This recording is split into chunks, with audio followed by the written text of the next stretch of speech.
Thanks for clicking on this video. Now, before we get started, I want to ask you guys a question. What type of videos do you guys like watching on gaming channels? Do you like watching gaming related videos like people talking, or do you like watching gameplay, or like a nice mix of both? Let me know down below, because that type of stuff is so helpful whenever I'm planning future videos. Anyways, let's move on to the video. Hey everyone, my name's HarryAtomic and welcome to a video where I'm going to try and do 7 Xbox 360 collecting tips in 7 minutes. It's going to be a bit tough, but we'll try and squeeze it in. Now, before we get started, the reason why I'm making this video is because someone left a comment on a previous video asking for me to make an Xbox 360 collecting tips video. So I thought, yeah, why not? I mean, I'm sure other people would find it useful as well. Also, if you have an idea for a video, let me know down below, or jump on the Discord and give me a shout. The link's down below as well in the description. Anyways, let's put 7 minutes on the clock up by the Dreamcast up here, and let's see if we can squeeze them in. See, I've got them all here on my phone, like how to take notes and stuff, you know.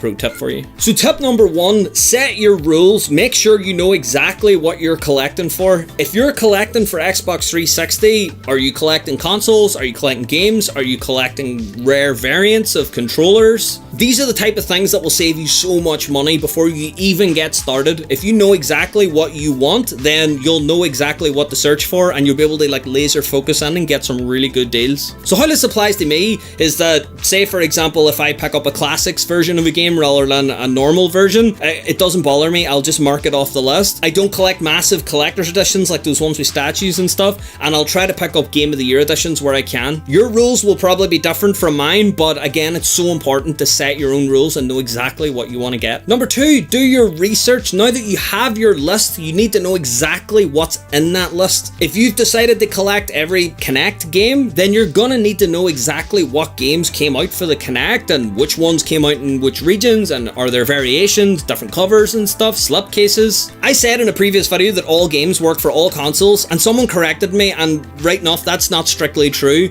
You need to know whether or not games you're buying are region free, or whether or not they work only in certain regions, and make sure that you're buying the right consoles. So again, this is all part of your research. These are the type of questions that you're going to need to answer again before you even get started. It will save you so much money in the long run, again, if you know what you're collecting. One of the best places to find this information is on the Xbox 360 Hub Discord. Like for example, in the past week, a user on the Discord has found 2 Xbox 360 consoles that we haven't even been able to identify. Having this type of information is so important if you're going for a complete set or a subset. Also, make sure to share the information that you find. If you do research and you find answers to questions, someone else may be going for the same set as you, so it's this type of thing that really helps the community grow. Number 3, try and find the best deal that you can. It's so easy now because the prices are just so cheap to just go out and just fire money about you and just like get a wreck of Xbox games in, but trust me, there's still deals to be found. What I do is I look on Facebook Marketplace. I know in the States as well you guys have Let Go, which I'm so jealous that you have something like that and we don't, but that's where you're going to find the best deals in my opinion. eBay's pretty good too, but it's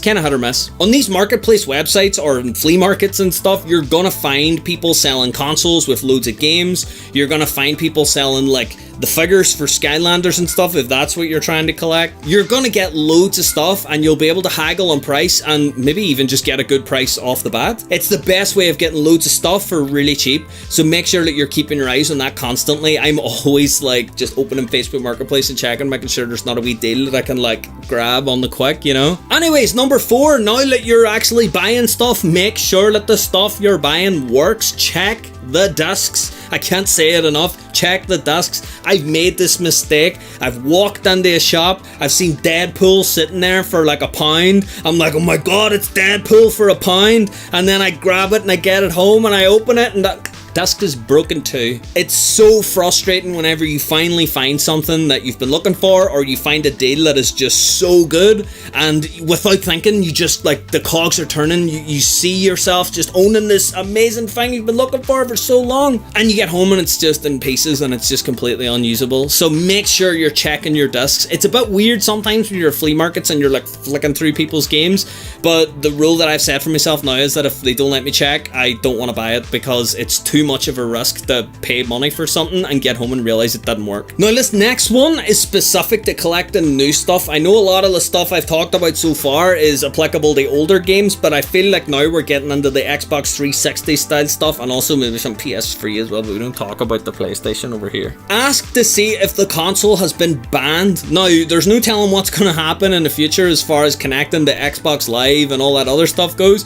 but I know if I buy a console, I don't want it to be banned from online play. It was possible for these consoles to be completely banned for people doing like horrible things or like calling people names or, you know, hacking games and stuff. A whole plethora of things could have got you banned online, and you want to make sure you're not picking up one of these consoles. It's a bit tougher at flea markets and stuff, so if the price is super cheap, I'll pick it up anyway and I'll not mind. I mean, it's sometimes hard to find an outlet in the middle of a field. But if you're going to buy something off Facebook Marketplace or Letgo or especially eBay, you really should be asking them to like double check and connect online and see if the console's banned. A simple network test will tell you if it's banned or not, so it shouldn't even take that long to do. But trust me, consoles are the most expensive thing you'll be buying probably, so make sure that you're checking this. Number 6, sell. Make sure if you're buying, you gotta be selling as well.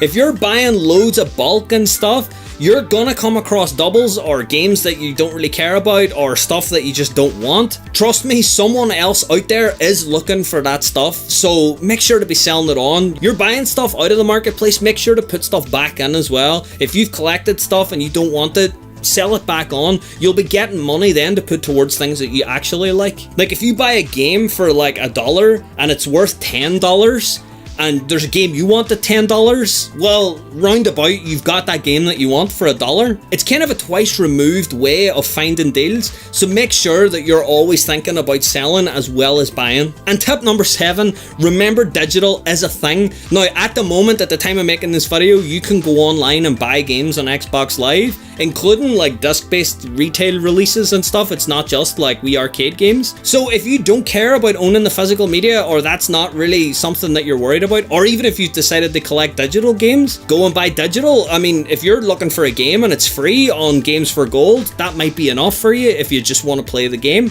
So just remember, digital is always a thing, and some of the deals on digital are just as good as the deals you can find on physical. Don't know if we kept it under 7 minutes, but I'm gonna do one bonus tip just in case, see if we can squeeze an extra one in, you know, because I love the competition. I love seeing if I can do it. Anyways, the last tip that I have is to find yourself some way of carrying your collection around with you on your phone. Some people have recommended me apps. Personally, I use a spreadsheet, but really the only requirement is that you can access it offline. So like if you're in a field in the middle of nowhere and you're like flicking through a load of games wondering whether or not to pick them up, I mean, it would suck for you to spend money on something, get home and realize you already own it. So make sure that you've got some kind of list on you that you can double check. So there we go. Those are my Xbox 360 collecting tips, and hopefully editing Harry was able to keep this to like under 7 minutes. So if you have any tips, feel free to share them below. I know that there's a lot of talk going on in the comments, so you could directly be helping out someone else's collecting. Also, if you have any suggestions for videos, then drop those down below. This video is only being made because someone suggested it before, so your voice will be heard if there is something that you want to see. Make sure to subscribe. What I'm trying to do is I'm trying to get the channel up to 1,000 subscribers. That's my goal for this year, and I'm pushing so hard. So if you like these type of videos and you like interacting with an Xbox 360 based community, then make sure to get subscribed and like the video. Also, if you want to talk with other collectors, I've mentioned it a few times in this video, then join the Xbox 360 Hub Discord. The link is down in the description. I'm on there all the time, and you can just at me if you want to ask me anything, or you want to even give me some suggestions on there, or send me a DM or anything. That's definitely the place to do it. Anyways, thanks for watching this video, and I'll see you guys next time.